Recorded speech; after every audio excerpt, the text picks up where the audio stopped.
on, take a deep breath. Give them hell at the end. Good luck to you. Fight like hell like we do every week. You are the best here. Brett, be affirmative. You told me to get on. Info. Ready. Ready. Go slow. Green, green, green. Lock it down, lock it down. I'm destroyed, and I just got drove through like 6 times on the 14th. What the f*** is he thinking? That is the stupidest thing I've seen in my career. Literally. Everything you described is accurate. Haven't even finished the second stage yet. Half the field's wrecked. Record. Hell yeah. 11 got it. Proud of you there, Matt. Good job, pal. Thanks, man. Good job all day. Great work, my man. Great work.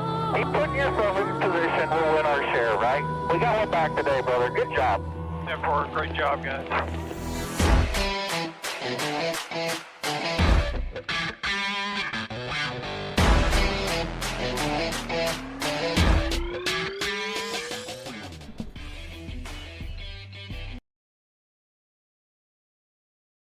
And welcome back to Racing in the Draft. My name is Mark. I appreciate you tuning in after what feels like months and months off from racing, but we are back. It's only been a couple weeks. Hopefully you've enjoyed the time off and made the most of it, made your vacations, did whatever. Now we're back to racing, and we are straight through all the way to the end at Phoenix in November. So we've got a busy 100 days ahead of us. All right, let's get into it. We are headed to Richmond, right down the road. About a 15-20 minute jaunt for me, so very fortunate to be as close as I am to Richmond and Martinsville and a host of other tracks. Kind of right here in the Commonwealth of Virginia. Pretty excited for tonight's race. Should be, if anything, entertaining. If you're able to keep track of actually what's actually happening and all the different strategies. 'Cause we thought it was crazy before. Oh, Richmond said, hold my beer. We're going to add 2 tires. Or NASCAR said, hold my beer. We're going to add 2 tires to this mix of craziness. So, yeah, let's buckle up. And before we do, let's go way back in time. A couple weeks ago to Indy, where Kyle Larson finally got that win that he was looking for in May. Just a little delayed. He was probably hoping to get both the May race and the July race for Indy. Or was it August? I think it was still August, but either way, it was a while ago. Ended up still getting a win at Indy this year.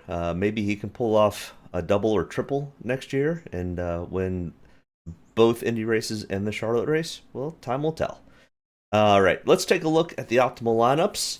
Last week, or a couple weeks ago, definitely ended up kind of where I thought it would, and it ended up being a pretty good day, to say the least.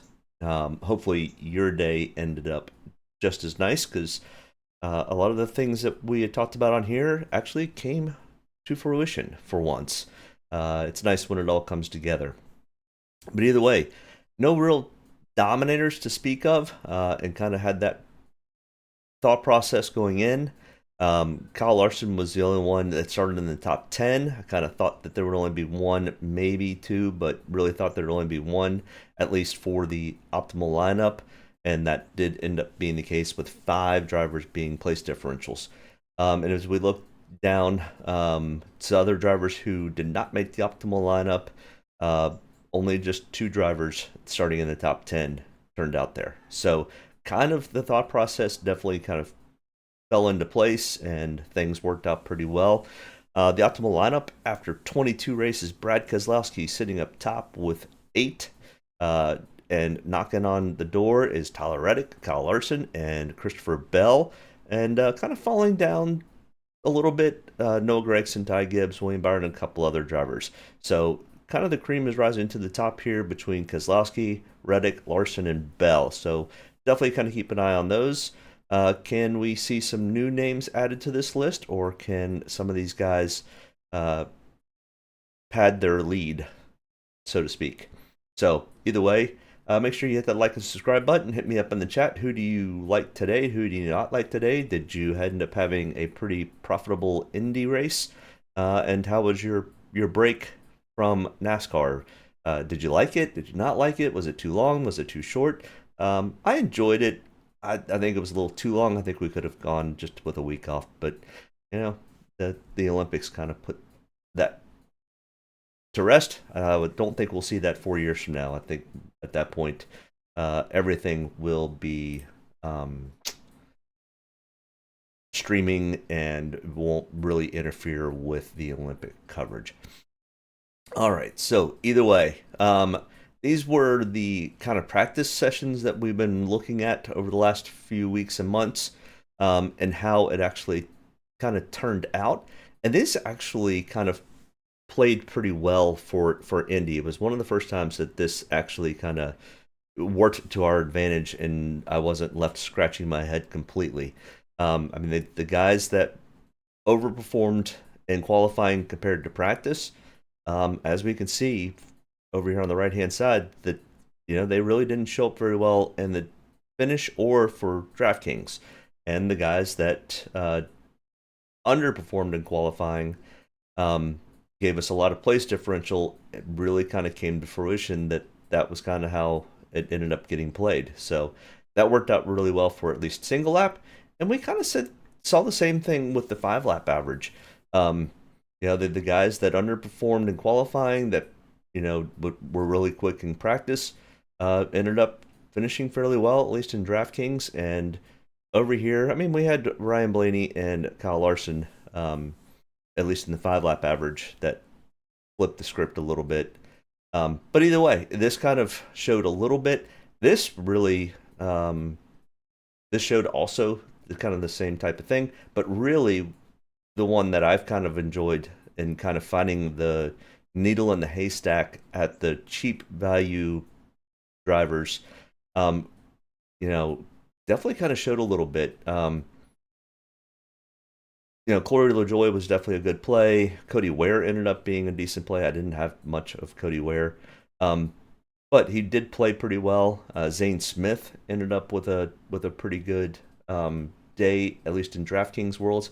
And they're not showing up as top 10 in DraftKings, but a lot of times these guys aren't, and you're going to need to find one or two each week in this haystack that ends up being the play that ends up putting into the optimal lineup. So I do like this chart. It does seem to have some semblance of use, but still, the strategy is still kind of the king this year, and it's not necessarily who's fastest in practice. It's who's got the best strategy and who's willing to take the biggest chances to get a better finish. So either way, let's head to Richmond. Indy was feels like years ago or months ago, but it was only a couple weeks. But tonight we go racing in Richmond.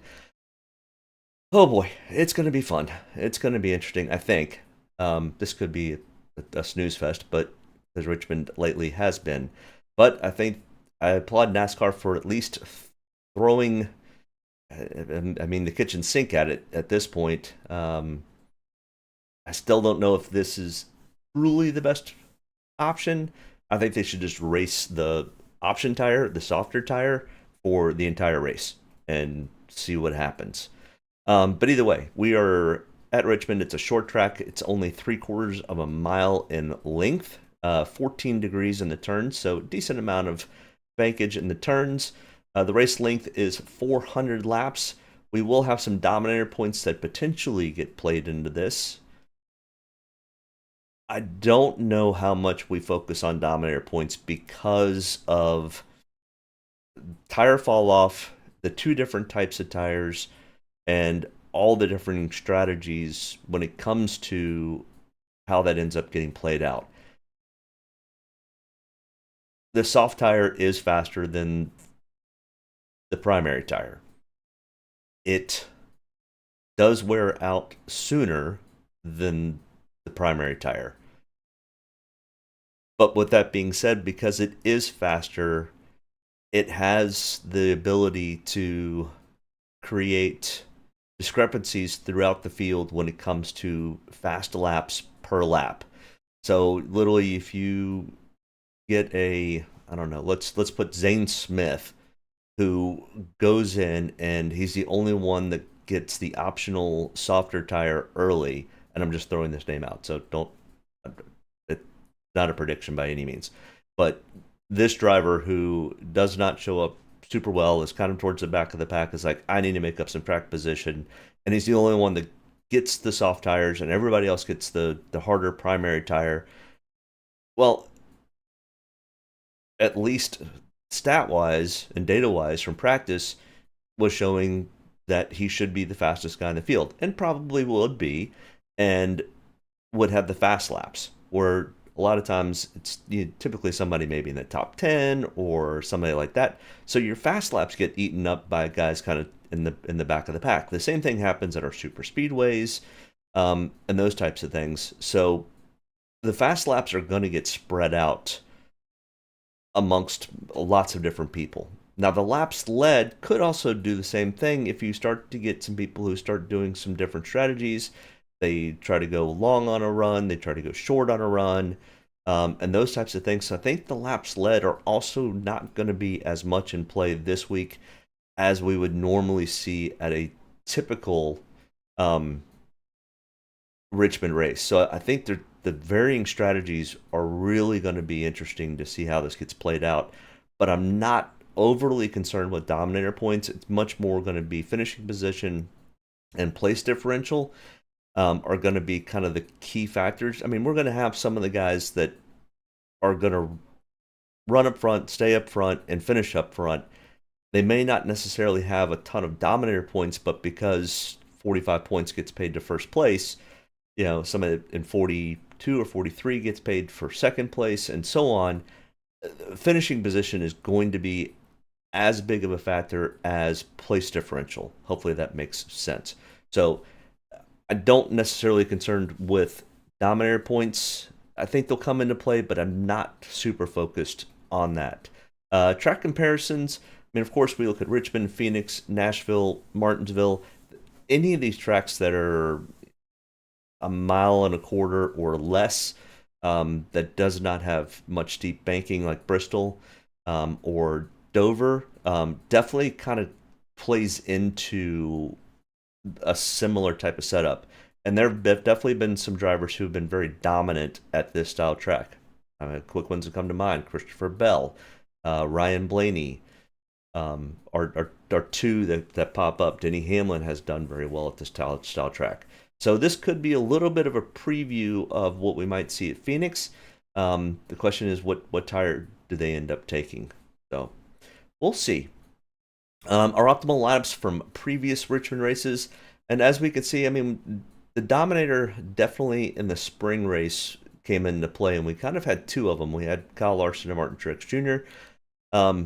That was also a very unique track because we started on the wet weather tire, and then after stage one, the track had dried off, but it was also much cooler that night, so the tire didn't fall. The primary tire did not fall off near as much. So whoever kind of got that lead was able to hold the lead, and there was no real options or huge strategy variance when that race kind of played out. So Martin Truex Jr., who's very good at Richmond, showed us why. He led 228 laps. Kyle Larson's also very good there, has a win there. Led 144 laps. But in this fall race of last year, we really didn't have any dominators. Brad Kay, who led 102 laps, would be the closest. But your fast laps, once again, are spread out pretty evenly. And then the spring of 23, we had kind of similar. I mean, we had a couple good finishing positions, but we had a decent amount of place differentials. No real dominator. One dominator for the fall race of 2022. It was all finishing positions and place differential. Nobody started in the top 10 of the fall of 22 race. So kind of keep that in mind as you're putting lineups together. Place differential is going to be king. And as we look at the top 15 in points and their starting positions for DraftKings, this is not an optimal. This is just who started where and did they finish in the top 15 in points. and kind of where they're coming from. And it really still, the bulk of it is coming from 11 through 30. Not a whole lot coming from 31st or worse. And a fair amount are showing up in the top 10. So the guys that are starting 31st or worse, may be in play, may not be in play. Kind of the sweet spot, what it kind of looks like is 11 through 30. But we'll kind of break the drivers down here in a moment and get into all that. All right, so I was very fortunate, and a shout out to a Twitter handle, Lap, or X handle, Lap Raptor, Raptor. Ended up getting in touch with him this past, over the Olympic break, and was asking him, because he had all of the lap data for the race. And I said, can you potentially get the lap data for practice? Because I think there's some variances that are happening, and I'll be able to show you some of that lap variances once we kind of get into this a little bit, from what they're showing in a top 10 speed, or 10 lap averages, 5 lap averages, 20, 30 lap averages. Because there's laps in there where either the driver was making some changes inside the car, to make the car slower or faster to run different lines, and you can kind of see that in kind of some of the speed. Or if they had a driver, maybe let's say Kyle Larson's running behind William Byron, and William Byron slips a little bit in the corner, so Kyle Larson checks up. Well, that lap speed ends up being much slower than all the other averages. So it kind of throws the averages, when you're at least looking at long run speed, from a true speed rating to not. So what I was able to do was able to actually look through all the lap times in practice, and let me tell you, there were a ton, and see variables in those speeds. Now, I didn't have an actual video evidence, so I'm just kind of guesstimating, a Kyle Larson, let's say he's running 24 flats within 2 tenths for 20 laps, but then he's got 2 laps where he's running almost 25 and a half, 26 seconds, and it's like, wow, why did he slow up so much? But then literally 2 laps later, he's right back to that 24-second lap speed.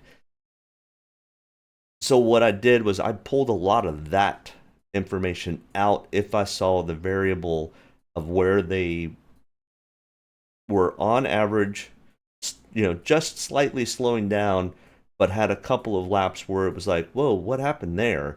I just threw those laps out, as long as they continued to run on the track. And because I've got all the lap data, you can see when they came into pits, when they didn't come into the pits, and those types of things. So I would throw some of those data laps out, because they weren't showing a true consistent run. Or, Kyle Larson was trying to pass a William Byron, and, was having issues and trouble getting around that car. Now, I know that happens during race trim and race time, but what we're looking for is, what does a consistent run look like, and how much fall off does a car have?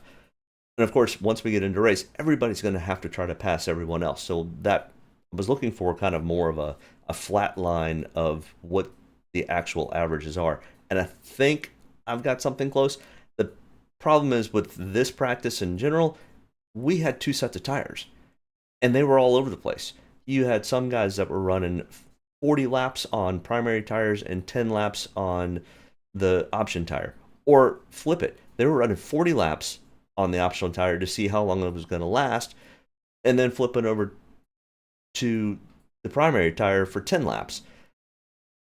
It was all over the place. And I've got all that data, I've got all that information.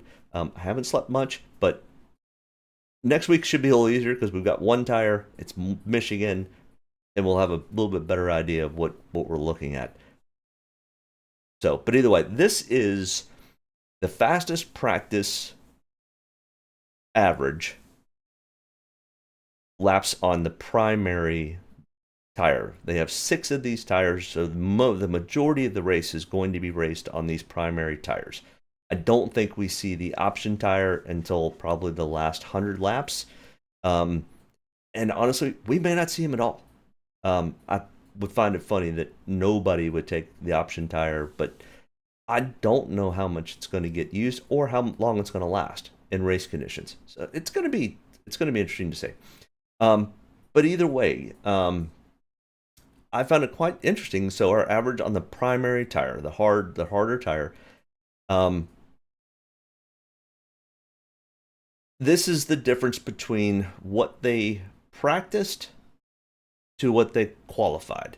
So Daniel Hemrick on the primary tire for his average lap times was 4th in speed, but he qualified 29th. We've got a 26 place differential potential. So he was qualified 29th, but he was showing 4th fastest in average primary tire speed, and on down. So potential people to kind of maybe target that may kind of get overlooked. Hemrick, Jones, Haley, Herbst, Ty Dillon, Zane Smith. I mean, these are guys that are going to be starting towards the rear, and this is going to be potentially our best opportunity for place differentials. So that's why this is kind of here. Guys that were really slow on the primary tire or slower on the primary tire compared to their qualifying. I mean, Chase Elliott was 35th. Now, once again, we'll look at the option tire also with these variables or this qualifying on the next page. This is just with the primary tire. So Chase Elliott was very slow on average for his fast laps. And this was even throwing out the strange laps. So this really kind of showed me that, Chase Elliott was struggling on the prime tire and then ended up qualifying 4th. So we overqualified compared to his practice on the primary tire, and they did qualify on the primary tire. So maybe these are guys that might struggle a little bit. I think Chase Elliott's going to be fine. I think Chris Buescher's going to be fine. But this is kind of okay, what's going on here? Is this something to potentially look at as we get more and more of this practice data, and I'm actually able to see really what the practice data actually is. Hopefully that makes sense. This is on the optional softer tire. Justin Haley was 1st, but then qualified 36th on the primary tire. Hemrick, Hocevar, Herbst, a lot of the same guys that are back here. These are the biggest differences that they potentially could make up. I really do like the Justin Haley play today. We'll get into him in a few minutes.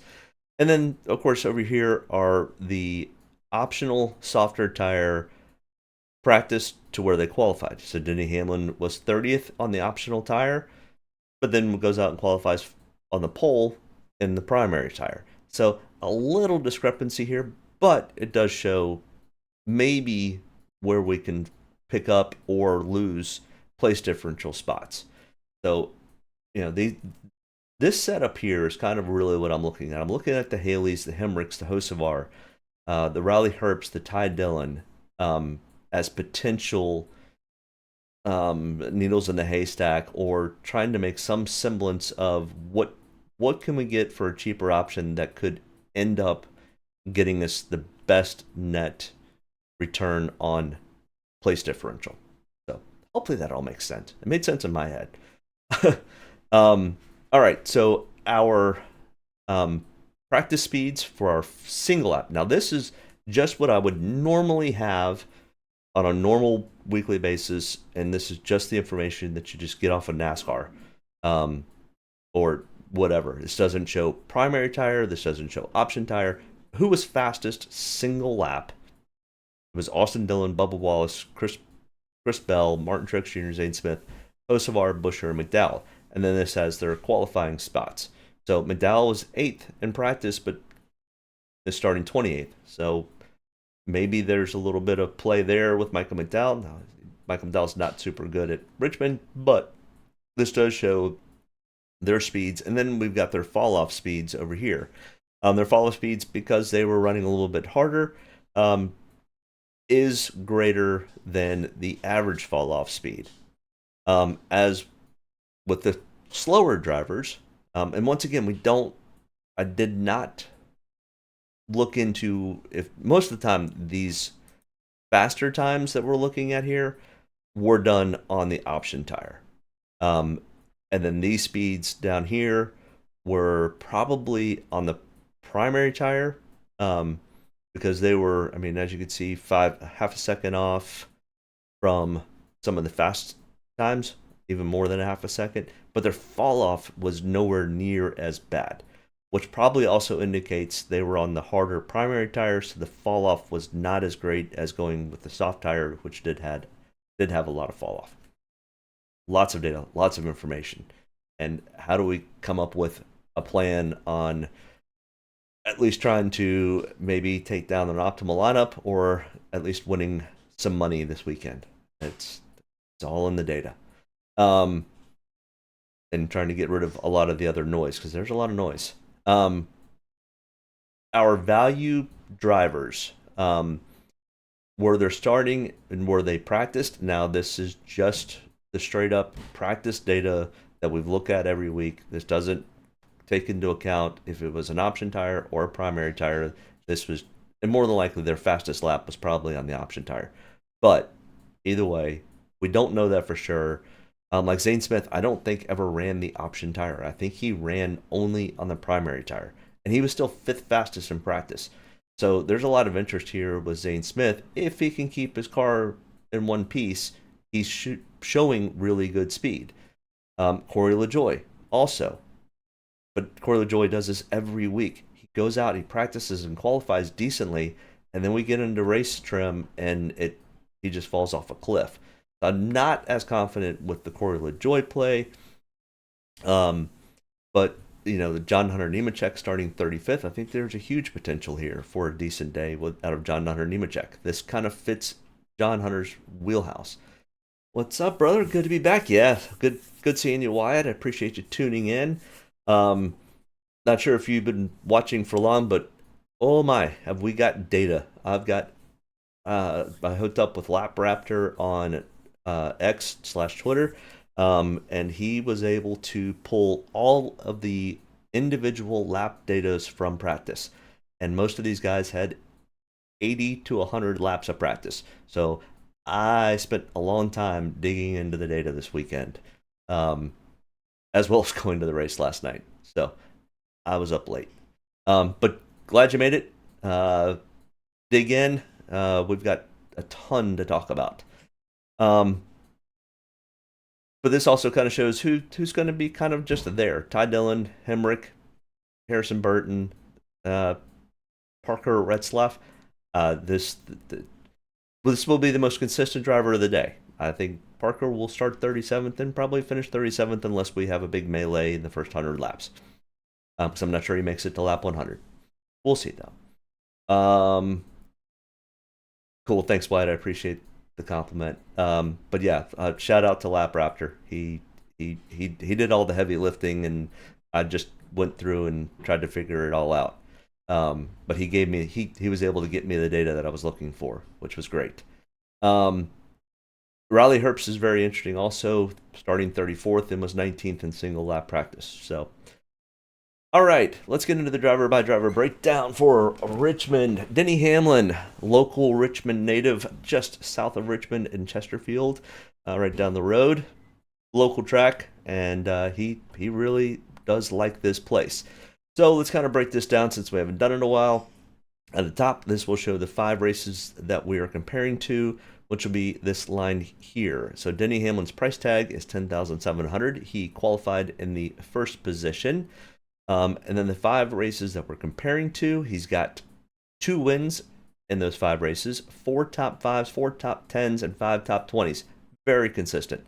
5.6 average finish. He finished first in the spring race earlier this year with a 59.6 Draftkings average for those 5 races. And all 5 of those races are in this next-gen era, which is a great data set for us to look at. One of the first races we've actually gotten to where we have all 5 races at the same track with inside the same next-gen car.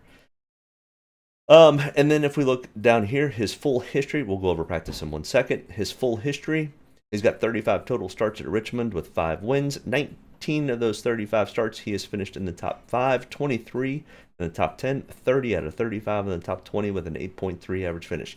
Very consistent, very solid pick for Richmond, is Denny Hamlin. Okay, our practice speeds. This first line of practice speeds is his practice times that everybody is seeing at NASCAR.com or any of these other sites that just show what NASCAR is giving to the public. He was 11th in single lap. He did 86 laps of practice, and he was 13th on a 10-lap consecutive average run. That doesn't tell us anything about option tire, primary tire, or anything like that. Now, we look over here to the right. On the primary tire, to the best of my ability with digging in through watching the NBC broadcast, which, God, I wish they'd get that back on TV. But either way, it wasn't awful on the app. But either way, on the primary tire, so this is 90 to 95%. I'm sure this is what tire he was running in this run. And it also shows on the speed. So on the primary tire, he was 8th in the field on average, and he did 31 total laps on the primary tire. On the option tire, he did 34 laps and was 30th. So that's what this little box over here is when it comes to all the tires. So as you can see, we dug and dug for a long time, 86 laps, and we had to I had to throw out, what is that, almost 20 laps, 21 laps. Were either off speed, coming into the pits, or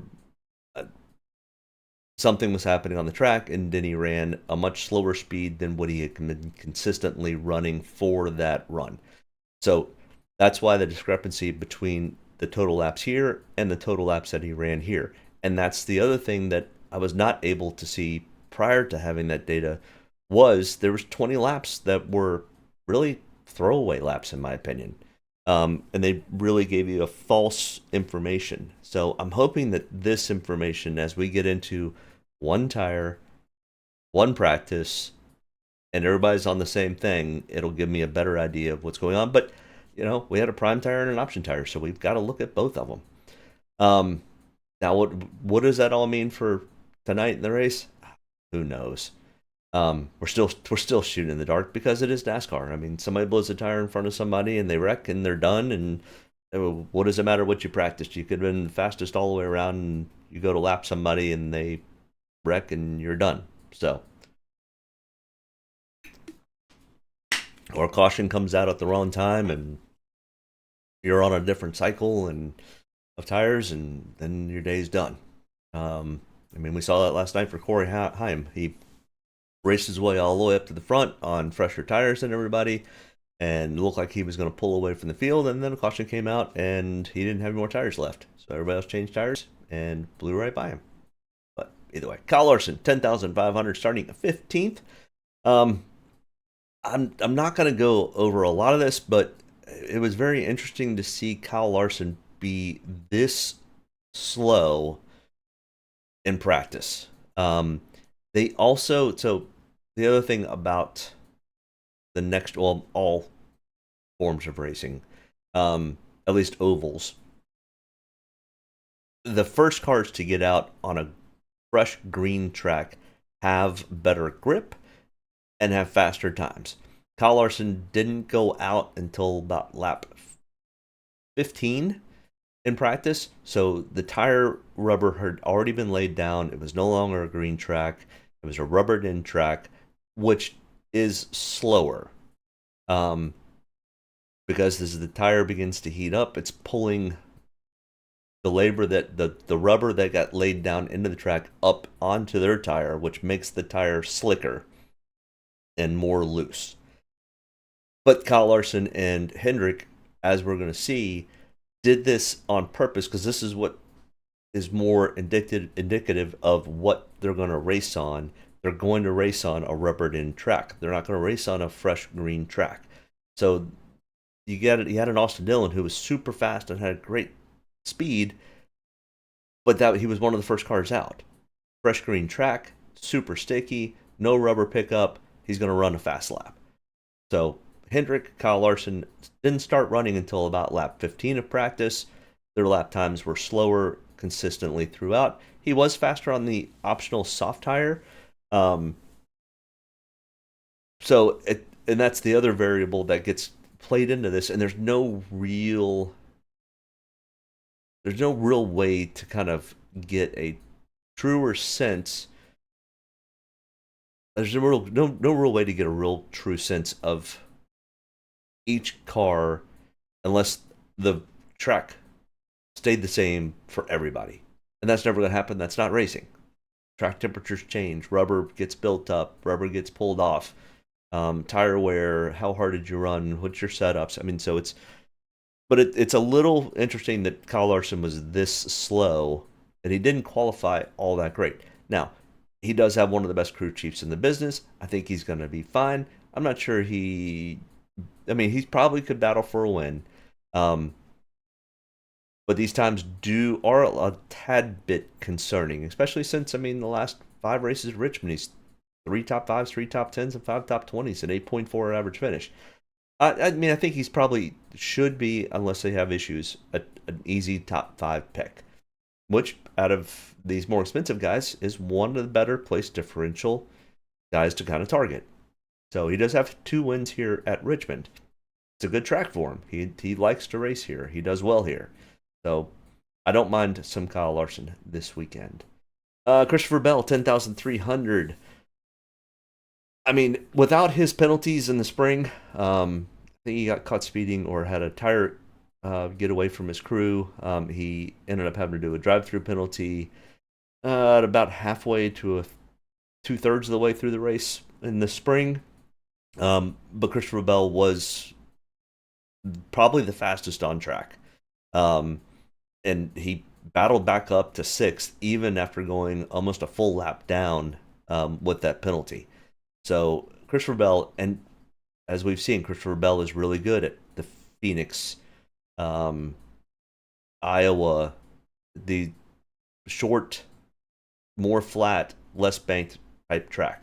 So I expect Christopher Bell to definitely be somebody to keep an eye on.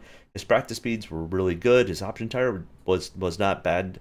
I think really what I'm looking for is the guys that are closer in all of their lap times, at least in running order. And there are a couple guys in here that we'll get to. I think those may be the ones that I'm targeting the most. And if anybody's wondering who my pick to win this race is, probably would be Denny Hamlin first. And probably Christopher Bell second, to be honest. I think a long shot that you could kind of play is a Joey Logano or even a Bubba Wallace. That's who I'm just talking about right now.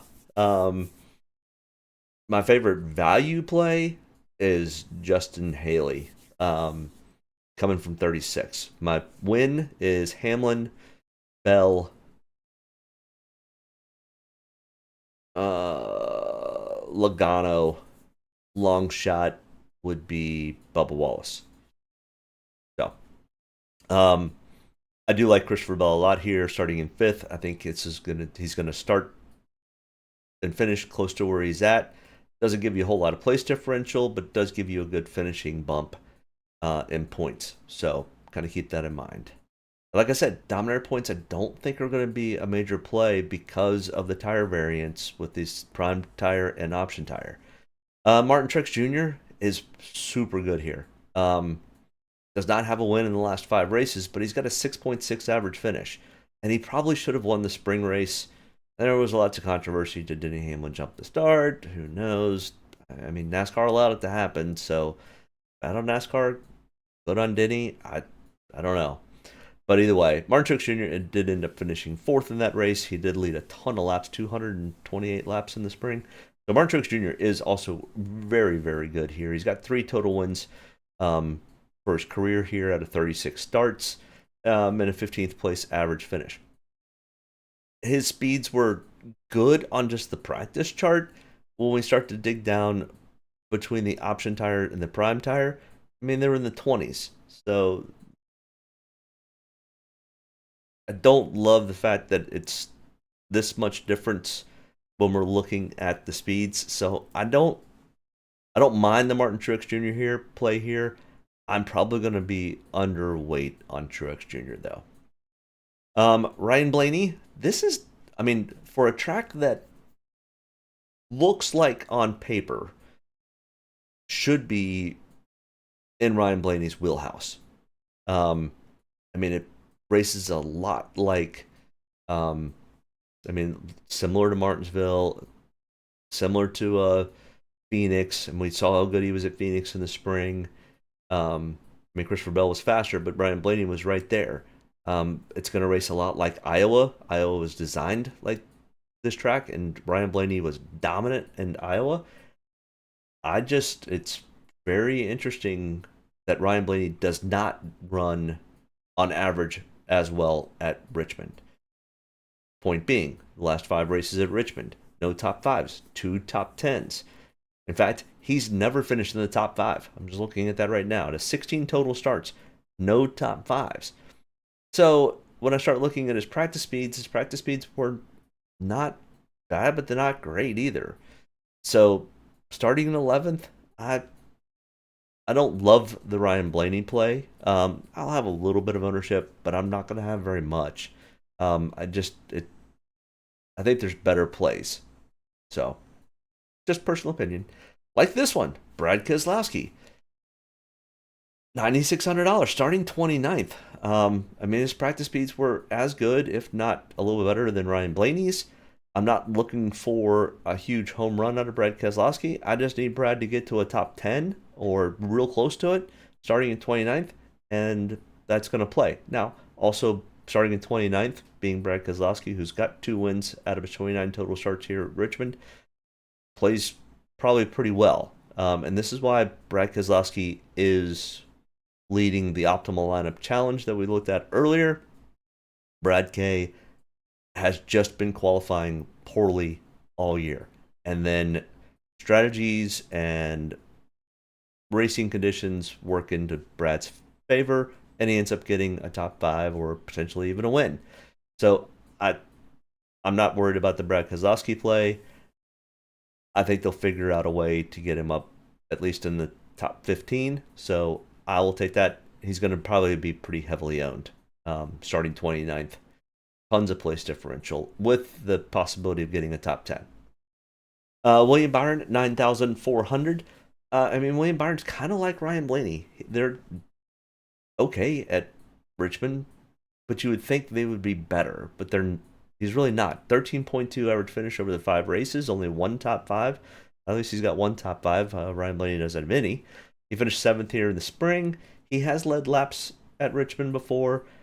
The real question is also, what are all these guys coming off of this break going to do? Because William Byron had been not where William Byron was at the beginning of the year.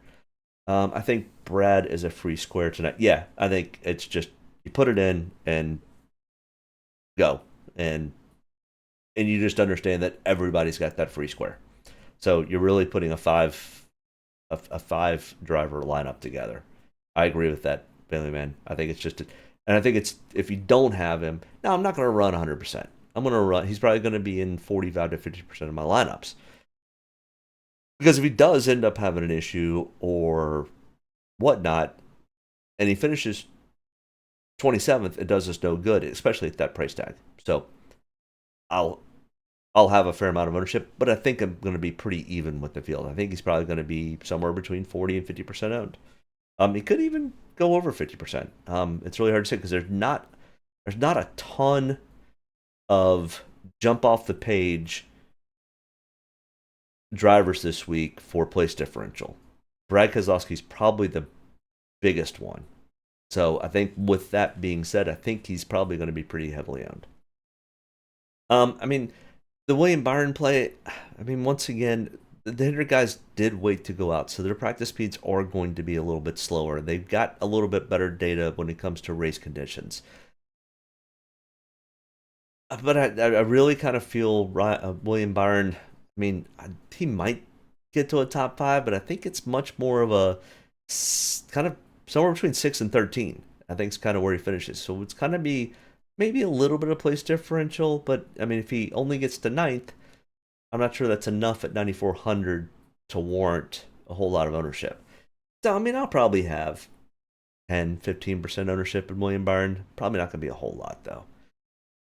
Chase Elliott, I mean, once again, he definitely was slow in practice. But all the Hendrick cars were slow in practice, and they all ended up qualifying fair. And they all raced pretty well at Richmond. Chase Elliott does not have a win here at Richmond yet, but does have, I mean, 15 out of the 16 times he's finished in the top 20. 4 out of 4 in the last. Remember, he missed the spring 22 race or 23 race because it was injured. 23 race when Josh Berry ran, and Josh Berry ended up finishing second in that race. I think Chase is a sneaky play tonight. Yeah, I mean, Chase runs well here. This car runs well here. It could be sneaky. He's probably going to get overlooked starting in 4th. And he's been real consistent this year of finishing top 10 or top 5s. So, no, I don't think your feeling's wrong by any means, Matt. I think you're probably on point with that. I think he probably might get overlooked a little bit when you've got a Christopher Bell sitting out there, you've got a Denny Hamlin, you've got a Kyle Larson, who all are the 3 that just won recently. You know, got a Chris Buescher that was one of the last 4 winners here. And Chase Elliott runs pretty consistent here. The problem is there's not a whole lot of place differential. So he's definitely going to need to finish top 5, probably really top 3 to put him close to being in the optimal. I mean, that would put him in the top 15 in points, and that's kind of where I throw my dart and go, okay, who's going to get me into the top 15 in points, and let's mix and match those guys. I think Chase Elliott definitely is in that ballpark. You know, I probably 15 to 20% ownership. I think I like the Chase Elliott play probably more than the William Byron play, but I also like the Joey Logano play probably even more. Joey Logano is much more consistent at this track. It's one of his favorite tracks. He leads a ton of laps typically. Always seems to stay somewhere in the top 10, if not top 5, the majority of the race. Starting in 9th, I think this is a good, solid top 10 play. His practice speeds were okay. The interviews that I heard so far was he thought the car was really good. He liked the optional tire. He didn't seem to be worried. And if we look at his stats, 7.2 average finish over the last 5 races. And in 30 races here, he's got 2 wins and a 19.8 average finish. We also look at his Draftkings average of 66.2, which is pretty good. He led a ton of laps in the fall of 2022 when Kevin Harvick ended up getting that win. Joey Logano led 200 and some odd laps that day. Chris Buescher, who does have a win here in the last 5 races, won last year, spring, or is it? I can't remember when Chris Buescher won, but he's always been running kind of inside the top 10 and starting in the top 10, 7th in single lap, 2nd in 10 lap. His prime speed was not great. His optional tire was okay. But he's pretty consistent here. So I don't mind the Chris Buescher play. They need to get in on points. He needs to have a solid points day or battle for a win. His teammate and team owner, Brad Keselowski's got that win in the bag. Of course, he wants to pad that a little bit, but he also probably wants to get Chris Buescher, and RFK Racing wants to get Chris Buescher across that finish line first to get him locked in, because that battle is really starting to tighten up for that bubble spot. So if they can pull off a win here, so that we could see some decent strategy out of Chris Buescher. Do you think Joey will be low owned? I think so. I like the play. It has the potential to be a sneaky pick and not have a ton of ownership. It also has a potential to be the opposite. I think it's going to be more of a sneaky play than a heavy play. So more than likely, if you're 25% ownership on Joey Logano, you're probably going to be, there's probably going to be some weight that you're looking for. I think that would be my guess. So if I'm looking for an expensive sneaky play, I think Joey Logano might fit that pretty well. Like I said, he runs Richmond really well. So anybody that's doing their homework and research are going to probably know that that's the case. But, I mean, who knows with this option in primary tire? This whole thing could get turned way upside down on its head real fast if we start seeing guys do weird tire runs. I mean, they're going to more than likely pit within the first stage. It would be real interesting for somebody like a Chris Buescher to go and put the option tire in to get track position and get himself some points for the playoffs, to try to make the playoffs. I mean, that could really potentially be a play, is in stage one, if you do end up having a caution and you've only got 35, 40 laps to run, put the option tire on, try to get up into the top 5, if not win a stage. And then if you get the same opportunity in stage 2, do it again. And, I mean, you could easily walk out with 16, 17 bonus points just on stage finishes, which is a huge amount of points. I could see Chris Buescher doing that. I could see Bubba Wallace doing that. I could see a lot of these guys going for points in these stages. Now, that doesn't finish well for us for Draftkings, but I could see, and that's the really weird part of this. He could burn through both of those option tires before you even get to stage 3. Well, that's going to probably not set him up very well for a finish, but it's going to get him a lot of points early in case something does happen in his race. And that's what these guys are looking at and thinking about. So I think we're going to see lots of different variables being used with this option tire. I think your really, really fast guys are going to hold on to their option tires. I think Denny Hamlin, Truex, Truex is pretty safe in the playoffs. Maybe a Joey Logano. Those types of guys that are kind of already safe, they're already locked in, they're going to hold their option tire for the last 1 or 2 tire stops. That's my personal opinion. Guys like Chris Buescher who are looking for some stage points and looking to try to get some good track position, I think you could see them taking tires early. Tyler Reddick. Man, Tyler Reddick has been super consistent. Now we had 2 weeks off. Can he continue his consistency? I mean, I think he finished 2nd or 3rd in the last 4 races or something crazy. His practice speeds were good. The Toyotas always unload at Richmond fast, and they always race fast. So taking the Toyotas is not a bad thing. The Fords have struggled, other than Joey Logano, honestly, at Richmond. Joey kind of has his place figured out. But every time I say the Fords are slow, the Fords end up surprising all of us, and then we're all sitting there looking dumb. So don't fully take that into account, but the Toyotas for years have been super consistent and super fast at Richmond. Trust me, I know. I go to every race. They are fast. It's pretty much the house that Joe Gibbs built. Either way, Tyler Reddick, 8,800. His practice speeds, when we look at his total average lap times, even on the primary and the option, he's top 10. Which that's kind of what I was looking for. This means this car is very well balanced. It's set up. It's got good long run speed for an average. So I like the Tyler Reddick play, and I think the Tyler Reddick play could also get overlooked, because when you start to look at his average finishes, they are not good. He typically is not. He has 1 top 10 out of 8 starts. Now, 7 top 20s, but he has trouble getting into the top 10, which doesn't bode well when he's starting 10th.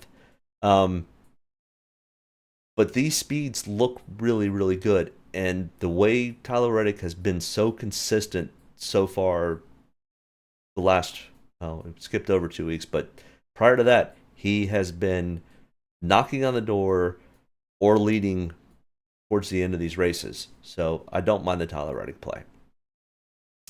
Alex Bowman, recently he's been about where he's finishing. 14.2 average finish over the last 5 races. He does have a win here. It was 2021, I think. So it was in the last gen era car, and as kind of Alex Bowman does, he kind of stole that one, if I remember correctly. His practice speeds were okay, but remember the Hendrick cars waited to go out. His option speeds was pretty good. I don't mind the Alex Bowman play, but I'm not going to be real heavy on it. Yeah, I don't love the gut feeling. I don't love the Alex Bowman play today. I'll have a little bit of ownership, but I'm not going to have a ton. Ty Gibbs, $8,400. God, I just don't ever know what to do with this kid. His practice speeds were pretty good. And I'll keep saying it. One of these weeks, Ty Gibbs is going to sneak up. He's going to lead a ton of laps, and he's going to win a race. I think Michigan's probably a really good spot for him next week. But because the Toyotas race really well here, and the Gibbs cars race really well here, and the kid's name is Gibbs, in 4 starts, he's finished 19th. 1 top 10 and 3 top 20s. He's been pretty consistent, starting in 14th. I think this could be a sneaky play, too. I think he could get overlooked, and I think he could, go and sneak into the top 10, maybe even get close to a top 5. I think this is another one that could easily throw some Hail Marys with this option tire. And that's what's going to be so fascinating about this is really, if somebody does this early and it really pays huge dividends, we're going to see stage 2 become even more chaotic because there are going to be a lot of different options going on. Ty Gibbs is in that position. The bubble window is closing in on Ty Gibbs and Ross Chastain and Chris Buescher pretty quickly, and they need to have good, solid finishes, and they need to get some stage points.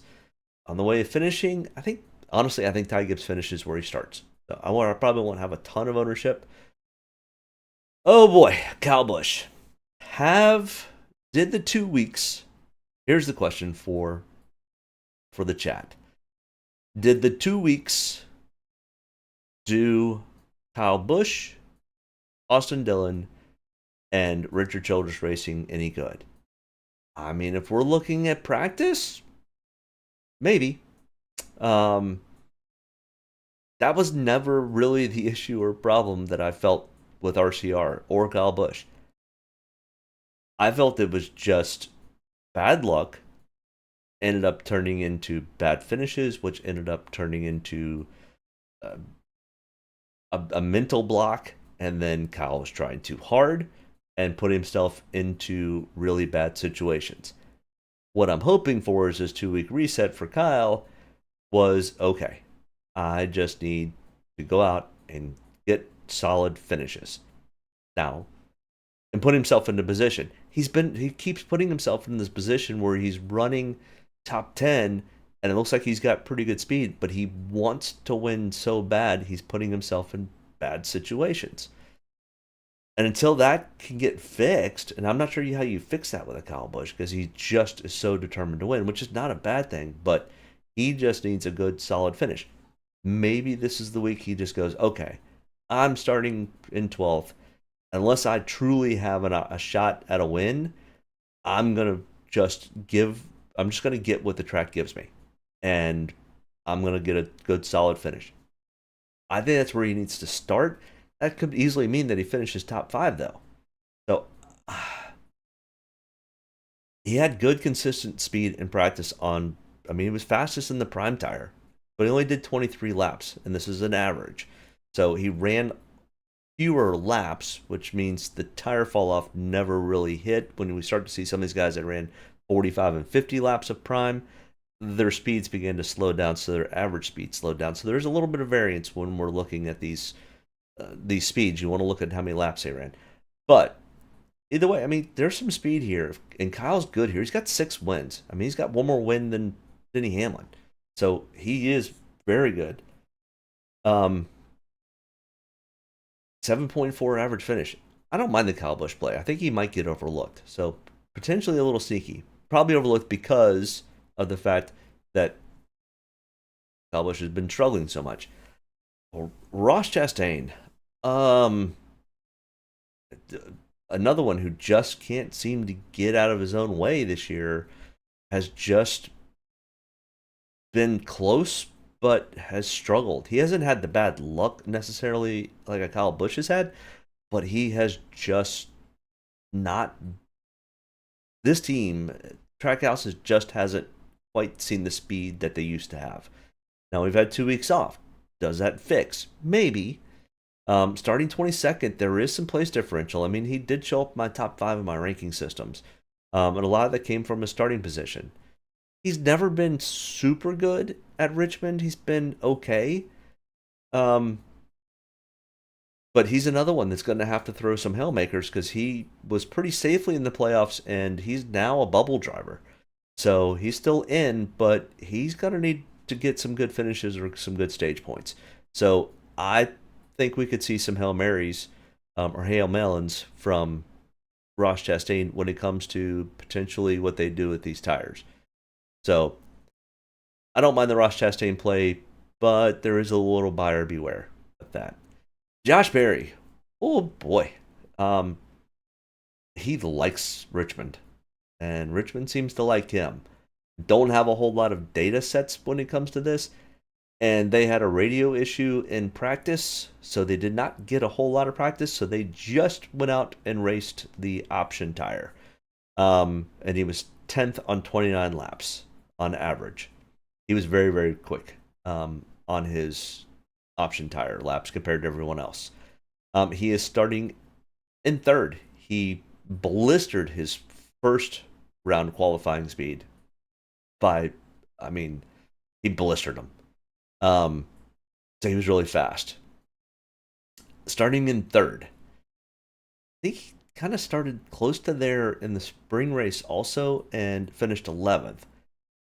I mean, that's a negative place differential, and I don't know how sneaky it's going to be. I don't mind the Josh Berry play. I don't love where he's starting, though. That part makes me nervous. So I'm going to be a little bit on the probably underweight of Josh Berry instead of the overweight. Just, I don't love the starting position. There's too many variables, but he could easily go out and win this race. There's no doubt in my mind. He finished second in the spring race in the 9 car last year. So, and then finished 11th in this car, which is really good. All right, Bubba Wallace, my other sneaky pick. And the reason I like it so much is when we look at his laps. I mean, he did 80 laps of practice, and he was second fastest on 33 laps, 9th on 28 laps on the option tire. His speeds were in the top 10 in practice. He's qualified in 8th. His average finish here, I mean, for Bubba Wallace, these are decent. This is decent. He's showing he's heading in the right direction, which he is. He still hasn't cracked the top 10 though, but I mean, he battled with Kyle Larson early in the race last year and then ended up turning Kyle Larson in the race with 1 lap to go last year, and still finished 13th. So he was battling, I think they were battling for 4th or 5th when that caution came out. So Bubba Wallace has been very, very good here. I don't mind the Bubba Wallace play even starting in 8th. In fact, I kind of think it's a little bit of a sneaky pick. Austin Cindric, he wanted a similar track. Here we go. Who's texting me? Hold on 1 second. Oh, really good friend of mine I used to work with is haven't seen him in probably 7 or 8 years. Coming to the race today. He's actually at the track. He's there early. Good lord. But he's there on a corporate event. So, all right, back to this. Austin Cindric starting in 18th. I think that's probably at best where he finishes. he could possibly. I don't think he gets to the top 10. So nothing in the data shows that it's going to be something that we saw at was it Gateway earlier this year, where he qualified in the top 3, stayed in the top 3, he practiced in the top 3. Yeah, I don't see anything like that this week. So he does have the win. Oh, I don't have a win sticker for him. I need to give him a little win sticker. So Austin Cindric, I think at best he finishes where he starts. Michael McDowell, I mean, kind of the same thing where he struggles here. And this team kind of struggles here. Now, they're also probably willing to throw some Hail Marys in here with this option tire. I don't necessarily want to sleep completely on Michael McDowell, but I think he becomes overly owned because of his starting spot. And I think I want to be underweight on Michael McDowell because I think he's going to go overly owned and he shouldn't be. I think there's too many things that are lined up that people are going to look at. The average DraftKings user going to be like, oh, Michael McDowell, starting 28th, that's not bad.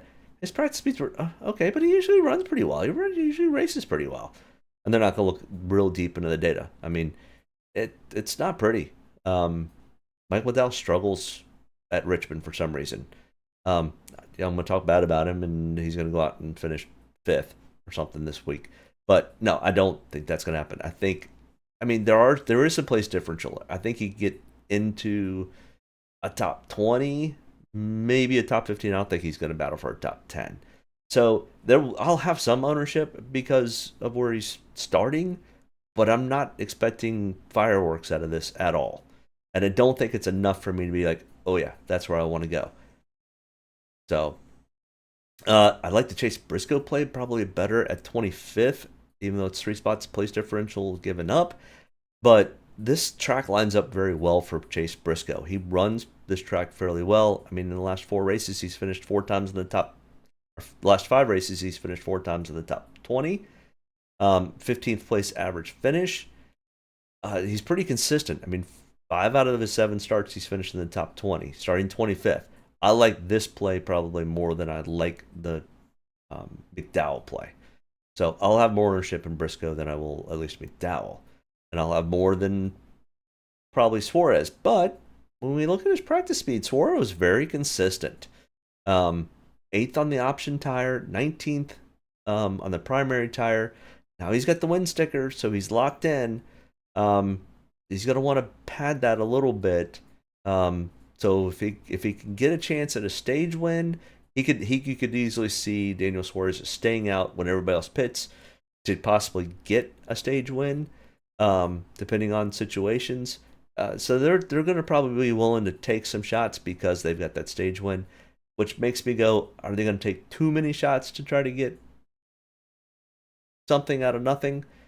So I don't know if I like the Daniel Suarez play. I mean, I definitely still like the Chase Briscoe play more than the last 3. So Noah Gragson starting 16th. I think at best we're starting where we're going to finish. Nothing in the practice speeds really showed me a whole lot in speed-wise.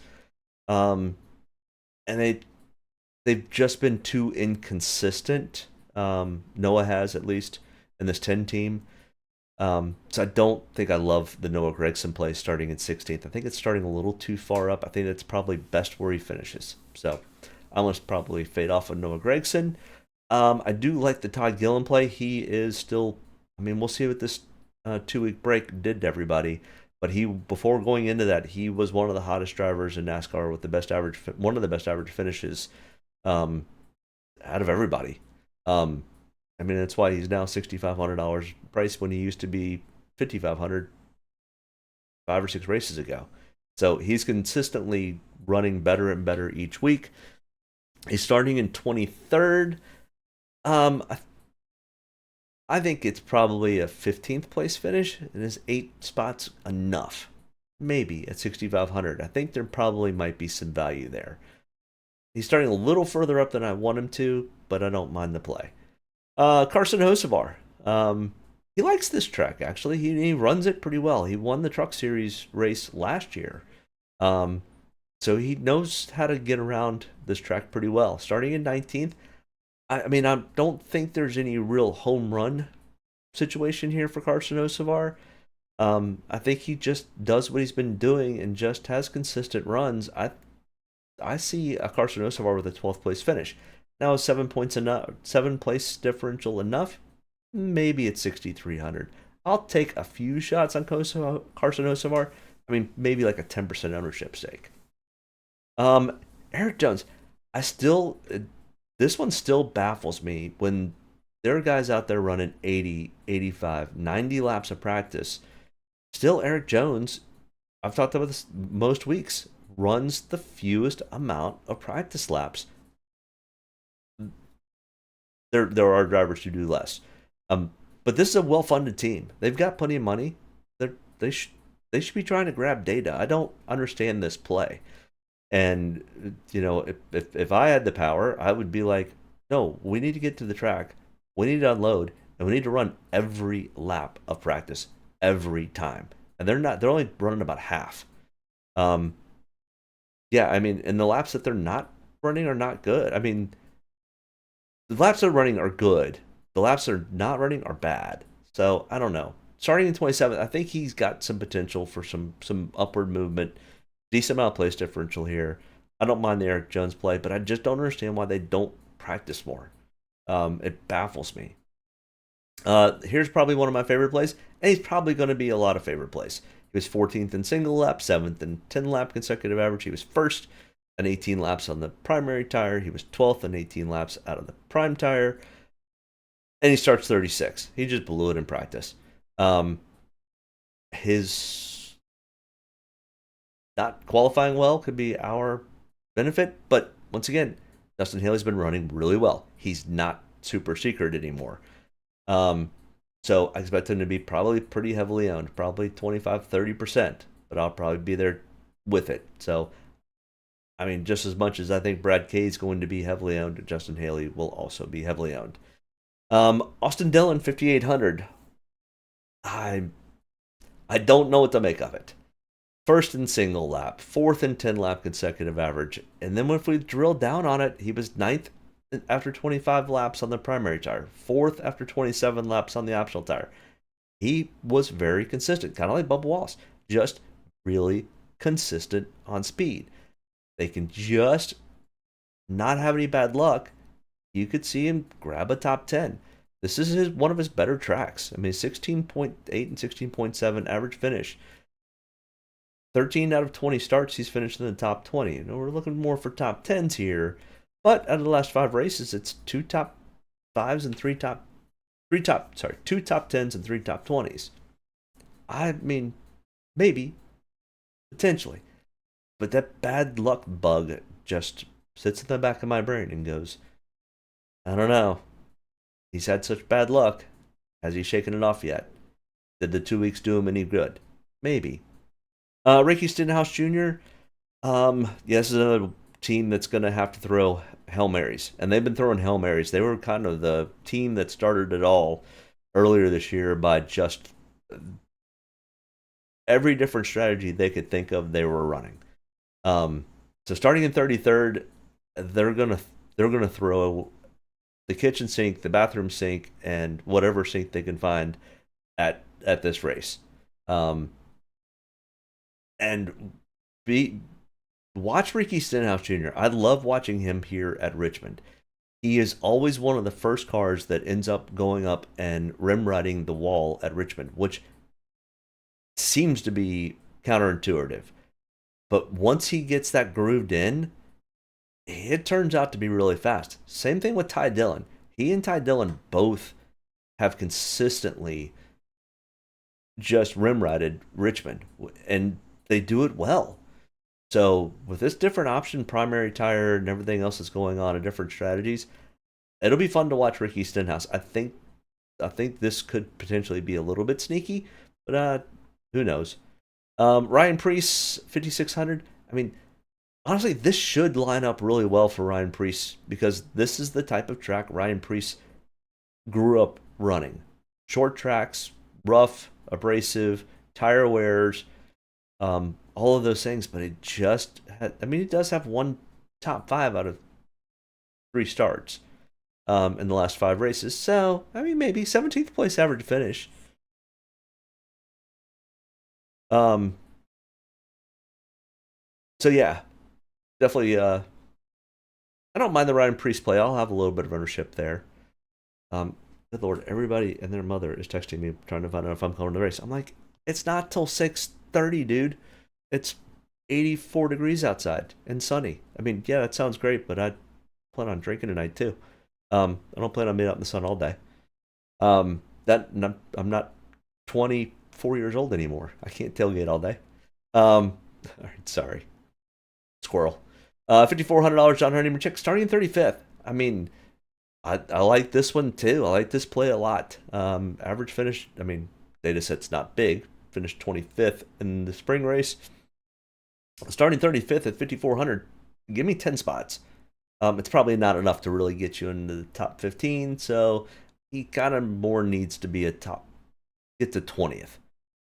Get 15 spots at place differential, finish in 20th, and that could be all you need.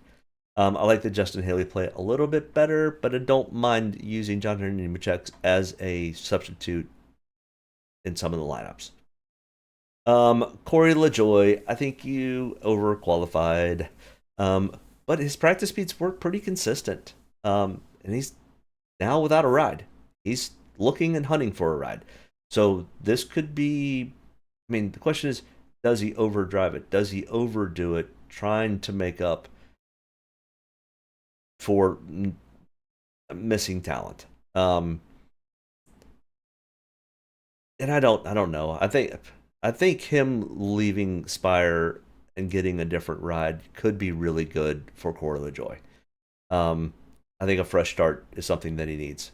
Sorry he lost his ride, but I think something needed to change. For both the 7 car and for Corey LaJoie. I just think it was a tough fit. But he's, once again, he always does this. He practices really, really well, and then when it comes to racing, they find a way to screw it up, whether it's on pit road or he gets involved with another driver or something. So he puts himself in the position. So I don't really think it's necessarily bad luck. I think it's just he keeps putting himself in bad situations. So he needs to stop doing that.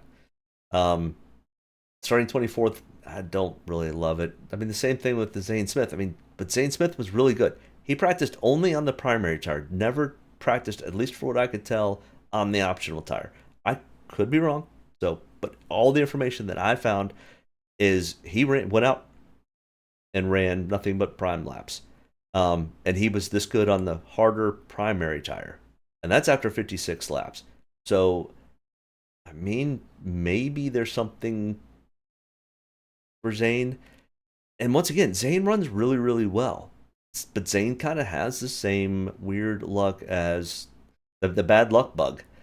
He just always seems to get either involved or being involved in one of these incidents. Can he avoid it? If he can't, he's probably going to get a top 10. Question is, consistently, it's not gone that way. So if you want to take some shots, this will probably be a super sleeper.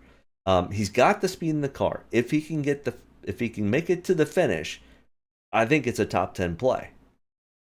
But that is a tough hill to climb because there's been nothing that show me that that's there. All right. What are we on in time-wise? I'm sure I'm probably way over at this point. Yeah, hour and 18. So let's try to get this thing wrapped up sooner than later. Ty Dillon, $5,000, starting in 30th. This is one of Ty's better tracks, actually. 22nd place average finish. He ran yesterday's truck race really, really consistent and probably one of his better truck races. So, if you're looking for a little bit of a long shot that might get overlooked a little bit, Ty Dillon could potentially be that. I'll have a little bit of ownership, probably probably 10%. Daniel Hemrick, next in line here at $4,800. His practice speeds with the primary and option tires now. He didn't run a whole lot of laps on them, so he's going to run a little bit better because he didn't have as many laps on it. But he was fairly consistent. I mean, if we're looking for, I'm not sure I'd go any lower than Daniel Hemrick at 4,800. Not sure there's much lower you can go because Parker Rexloff, unless we just have an absolute crazy race and a lot of people get wrecked, he's going to finish 37th. But Daniel Hemrick starting 32nd, I don't love this play at all. Maybe take a shot on it. The Harrison Burton play, yeah, I'm not real interested. His practice speeds were about where he's starting, so I think he's probably going to finish close to where he starts. I mean, they could throw some Hail Marys out there, but I don't really love it. Now, the Riley Herbst play is intriguing. 11th in primary tire speed, 17th in optional, 19th overall, 34th in 10-lap consecutive average. I mean, Frawley keeps his nose clean. In fact, I think I take that back. I could go down to Riley Herbst on a couple of plays. Not a ton of plays, but a couple of plays I could get down there. Don't love it by any means, but we get some attrition. Riley keeps his nose clean, and that's what Riley really is trying to do. Riley just needs good, consistent run as many of the laps as you can run. Try to stay on the lead lap best you can, and just get experience in this Cup car, because there's a potential he might be able to jump up to a ride next year, and it might be even in the 15 in the full ride. So he is kind of auditioning a little bit here. Just don't overdrive it, Riley. Let the track come to you. Have a nice, clean race. Don't screw it up. Parker Retzlaff. First inaugural race for this kid. Super smart kid. This car is just, there's no engineering behind it. It's literally 4 or 5 guys that put this car together. It'll be lucky if it finishes the race. I'll be lucky if he gets to lap 100, to be perfectly honest. If he gets past stage 1, I'll be shocked. So no real interest here. All right, the guys that I really, really like for place differential, I like the Brad K play. I like the Ross Chastain play. Kyle Larson makes me a little nervous this week, just to be perfectly honest. And I mean, I'm a Larson fan, so I really like the Christopher Bell play. Other place differentials, Byron makes me nervous. McDonald makes me nervous. I like the Gillen play. I don't mind the Bowman play, but the Justin Haley, Ricky Stenhouse, Chase Briscoe were the 3 that I really like out of that group. Guys that potentially win, start up front, stay up front. I think the Reddick play, as much as, and that probably could be a kind of a sneaky pick, maybe. I think honestly that the win's going to be Denny Hamlin, Christopher Bell, maybe a Truex. And like I said before, if you're looking for a long shot, go with Bubba Wallace or potentially Joey Logano for a sleeper. That's Matt's sleeper, I think. That's his sleeper special. I don't mind the Daniel Hemrick play. I don't mind the Harsover play. Kyle Busch makes me nervous, as always. I wish I could play Barry, but starting in 3rd makes me a little too nervous, even though this is one of his better tracks. He's probably going to be pretty under-owned. So if you're also looking for a sneaky pick, Josh Berry does well and wins this race, then it could pay off big. I don't think he gets much past 7 or 8% owned. Daniel Suarez, I don't really like. The Cindric play, I don't really like. Guys out here in the orange, Eric Jones, I don't mind taking a couple shots on. Riley Herbst, I wouldn't mind. Maybe if I've got to go basement diving, maybe Riley Herbst. And then maybe a Zane Smith because he's starting so far up, but did have really good practice speeds. So that's kind of what I've got for this week. Make sure you hit that like and subscribe button. I appreciate everybody tuning in. Thanks for chatting in, Wyatt and Matt. I appreciate it. I'm going to go set some lineups. I'm going to go to the store and get some beer and see what all my friends are doing and try to go meet them up at the track. You guys have a great weekend. Good luck. Take home a bag. Let me know if you do. And we will see you next week for Michigan. That should be a Saturday night. Yeah, I think it's going to be next Saturday night at about 10 p.m. next Saturday night. So set your calendars for that. If something changes, I will post it on the YouTube channel. I appreciate you tuning in. Have a great, great day. Enjoy the race tonight. Thanks. Bye. Get a good deep breath. Get ready to roll here. Only about one thing tonight, getting the W, so got to be around the end to do that. Get ready to roll tonight, boys. Let's go have some fun. Don't get me any more fired up than I already am. All the way to the checker. You're fine. Nobody's got to run. Checker time, baby! Hell yeah! Proud of you there, Matt. Good job, pal. Thanks, man. Good job all day. Great work, my man. Great work. Keep putting yourself in position. We'll win our share, right? We got one back today, brother. Good job. 10-4. Great job, guys. Excellent work, my man. Excellent work. Thank you. Man, that's awesome. Set out with a goal, we got it here, bud. Thank you very much. Really proud of you, man. Drove your butt off tonight. We had the fastest car here, bud. Probably killed our deal there. Just feel like I gave one away. Yeah, boys. Way to rebound. Great job. Great job, bud. Really good job. Appreciate you hanging in there with us all weekend. What a weekend. Good job. Thank you.